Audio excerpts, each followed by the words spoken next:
Hi, it's Maggie the Irish Gypsy here to bring you your March 2020 general readings. We're looking at the first half of March from the 1st through the 15th. Welcome to everyone here today. Newcomers, first-timers, welcome back to followers and subscribers. Thanks for all that you do in support of this channel, even if it's nothing more than tuning in or subscribing. Always a big note of gratitude to those of you out there. So this reading is for the Earth sign of Taurus, our beautiful bulls for the first half of March 2020. That's Taurus Sun, Taurus Rising, Taurus Moon if your Venus is in Taurus, or if you're a cross-watching for a Taurian as well. As most, if not all of you know, general readings always resonate a little differently for everybody, individual stories and what's going on in your own lives. So if you know all of your signs, Sun, Moon, Rising, Venus, watch them all because it can bring in additional information and clarification for you. If this reading resonates for you, or if any of the readings resonate for you and you'd like to take a deeper look at something or reach out for information on a personal one-on-one reading with me, just click on the description link below. Click on that little arrow that pulls down information and you will see a little more info and contact details there. You can email me directly at maggie1mcguire@gmail.com. I'd be most happy to work with you. I do offer a lot of different types of readings, a pretty different variety in all the main areas of life. And I can usually respond to initial inquiries within the same day or within the first 24 hours with more info. And I do readings full time too, so I'm pretty diligent at working with both your schedule and mine to get readings out to you or scheduled with you in as timely a fashion as possible. So if you're interested, send me an email. We will go from there. Okay, Taurus, let's see what the first half of March has in store for you. I am using the Gilded Tarot by artist Cyril Marchetti in case some of you would like to know. And hopefully this will be the last set of general videos that I put out on my old computer and headset. I finally ordered my new computer, which will have better audio and won't require me to use headset technology. I'm always slow and it's always so fast. Okay, Taurus, let's see what the first couple of weeks of March look like.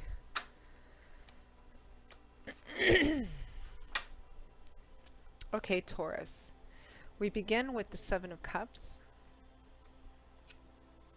followed by the Four of Cups, the Knight of Wands, followed by the Eight of Swords,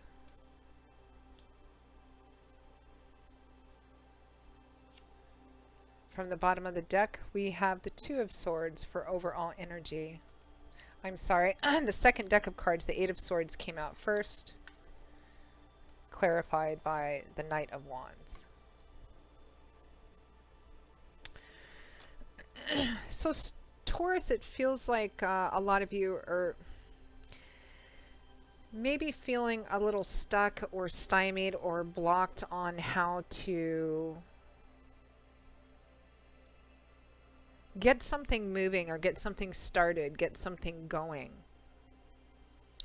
There may be an opportunity or an offer or options in front of you that you're looking at and considering, but maybe feeling like starting them or actually putting the work into them or into one of them isn't realistic or practical. You know, kind of like maybe fantasizing or daydreaming about the possibilities and potentials of something, but not really sure if you should reach out and take it or start acting on it because somehow you feel held back or not able to start something, feeling stuck. I mean, your overall energy is the Two of Swords, which can represent feeling stuck, not knowing what to do. But sometimes this card represents that there's something in front of you which needs to be dealt with or decided on or acted upon, but there's some kind of reluctance or resistance to doing it, which is what the blindfold can represent. That there is a way, in fact, of dealing with something, but it would require, of course, something. Everything comes at a cost. And so because of that, you keep the blindfold on. There's a reluctance or a resistance to look at what it would actually take or to actually deal with this thing. We have, let me take a look at your elemental energy here. Two swords, two cups, one wands. So this, I mean, for many of you, this, I mean, some of you, it could be To me, it feels more career, work, project, or something that falls under that umbrella. I mean, for some of you, it could be a personal relationship, even love and romance, although I'm not getting so much of that. Um, we have the Seven of Cups and the Four of Cups here. So the Seven of Cups is about multiple options, looking at, thinking about, fantasizing, daydreaming about a lot of different things. Each one of these cups is filled with something beautiful, perfect.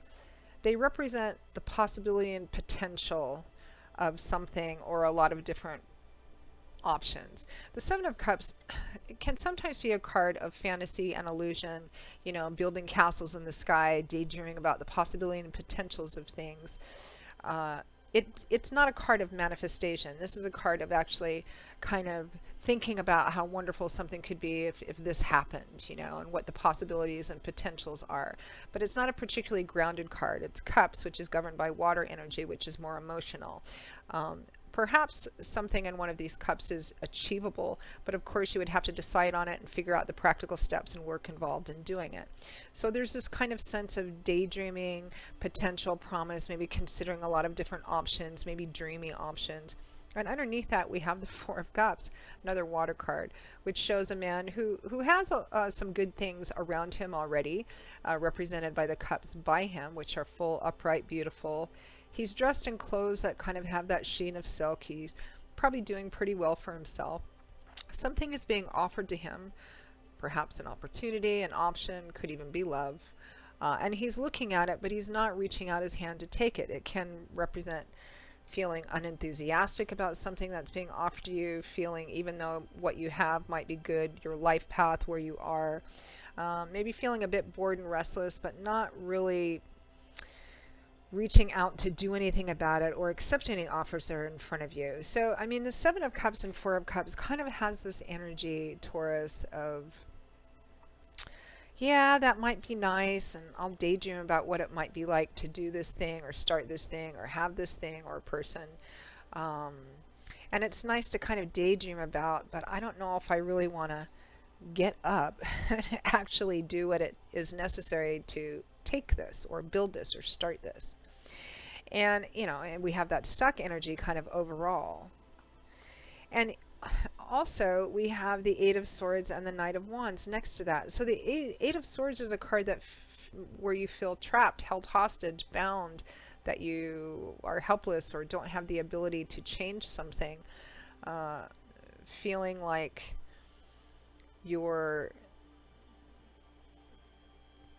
that you can't break free from whatever this is because of whatever, fill in the blank. I can't leave this unsatisfying job because I probably won't find another one and I'm too old, or, you know, I can't pursue this person or ask this person out because they wouldn't like me because of this, that, or the other thing, or maybe I'm already in a relationship. Swords is governed by the element of air, which governs our head. This is mental, cerebral, intellectual energy. And this is a card sometimes of your mind being its own worst enemy. What's surrounding this person is actually some belief system or ideology or set of messages. But the gaps between the swords are plenty wide enough for her to walk through them. She's on her knees, which implies a sense of helplessness and vulnerability, but nobody's holding her there. The chains which are wrapped around her wrists aren't connected to anything or anyone. With a twist of her wrist, she could free herself from those chains, take the blindfold off, another blindfold, stand up, take a look around and go, you know, I can release myself from whatever is not fulfilling or satisfying to me, walk out of this. Yes, it requires some investment, some energy, some work, effort, everything does. But this is a card of telling yourself that you can't change the situation you're in because of whatever, you know, whatever it is that message it is or excuse, that you can't. And clarifying that is the Knight of Wands, which is a card of fast-moving, fire-governed action. Wands is governed by the element of fire. And so the Suit of Wands is all about change, action, movement, power, forward-moving, aggressive energy. And the Knight of Wands is very fast. Knights are already known for being spontaneous and impulsive, and the Knight of Wands, I believe, is the fastest of all. He's moving forward to manifest and create in a very aggressive, assertive way. So, Taurus, it looks like something is in front of you. something that needs to be dealt with, or something that you have an opportunity for. For some of you, it might be that there's something that needs to be, something in your life that is pressing on you, that is weighing on you, that needs to be addressed. Some of you, but it looks like, that there is a reluctance and a resistance to do this. And maybe because of that, instead of doing what needs to be done, this reading is almost sounding kind of paternal, right? But instead of doing what needs to be done or choosing a course of action, you're just kind of, investing more time kind of daydreaming or trying to distract yourself away from what needs to be dealt with, and telling yourself that you can't because of all these other things, but you really can. And again, some of you, it might be an offer or an opportunity that's in front of you, or you're thinking of beginning something or launching something or getting something off the ground, or you have an opportunity for something, whether it's in job, work, career, projects, love. For some reason, there's some message inside of you, Taurus, that you're giving yourself, or that's repeating, that's telling you can't because of all these things. But in fact, you can.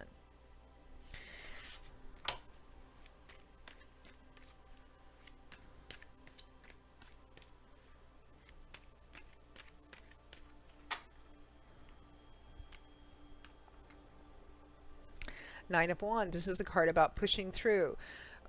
Perhaps you have been doing a lot of stuff already, or investing a lot, or putting effort into something, and you feel like you're not going to accomplish it, you're not going to finish it.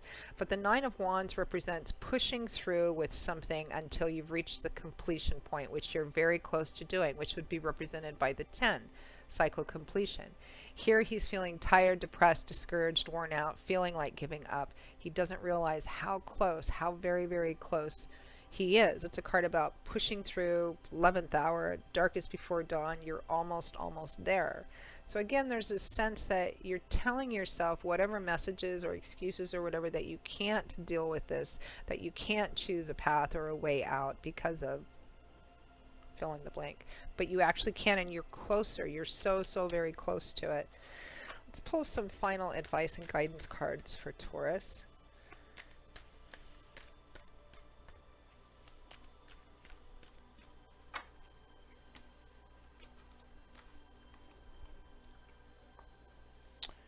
The Three of Pentacles and the Empress. Three of Pentacles, Empress.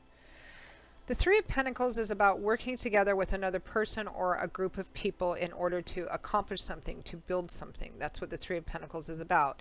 It's about people people coming together and agreeing, okay, this is what we want to build, this is what we want to accomplish, this is our goal, and everybody kind of coming to the table and bringing their own ideas, opinions, skills, experience, wisdom, and kind of compromising and negotiating on how this thing needs to come together, and then starting the work and doing it, and really taking pride in how you do it. But it's a card of teamwork, of collaboration.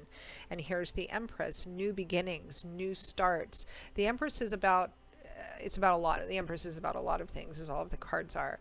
But she's fundamentally about fertility and abundance and indulgence and fertility. And that means that the time is right. Fertility really means, whether we're talking about literal pregnancy and conception or something else, it means that the time is right, the season is right, the temperature is right, the soil is right. For what? To take that seed, whatever is, on offer that you might be thinking about, an opportunity or a new start, that the time is right to plant that seed. Now we cover up that seed and we water it and nurture it, and for a while it doesn't look like anything's happening, but under the surface of that soil things are furiously germinating and growing until we finally see that first bit of green poking its head up, and then taking care of it and nurturing it until it grows to its manifestation. So the Empress is the beginning of that process, usually the green light for beginning something new, planting the seeds. So Taurus, your advice is to work with another person or a group of people to begin this, to launch this, to plant the seeds and start to do the work, maybe not launching it, but to actually begin to lay the foundation for something. I mean, this could be like a new project for some of you. Maybe you have an idea or an opportunity to start something new, and you might be thinking about it, daydreaming about it, but you're giving yourself all these reasons and excuses why you can't. And maybe you can't but we can, because the Three of Pentacles is a we card. It's not a me card, it's we. It's about working with other people, collaborating with other people to begin something, to begin laying the foundation for something. And now is the right time to do that. And you need to push through whatever these messages are, these ideas that you can't, in order to do it. Of course, free will, free agency, you don't have to, but this is Spirit's advice to you. So interesting. I wonder what this is about for a lot of you. It feels more project oriented to me, or work, or something of that sort. Maybe a community thing too, but you'll have to let me know. So Taurus, that is your reading for the first half of March. I hope you found it useful or validating in some way. Again, if this reading resonated with you, or if any of the readings do, and you'd like to reach out for a personal one-on-one reading, or get some information on the reading services I offer, you can email me directly at Maggie1McGuire@gmail.com. I would be most happy, delighted to work with you. You can click on the description link below for more info and those contact details.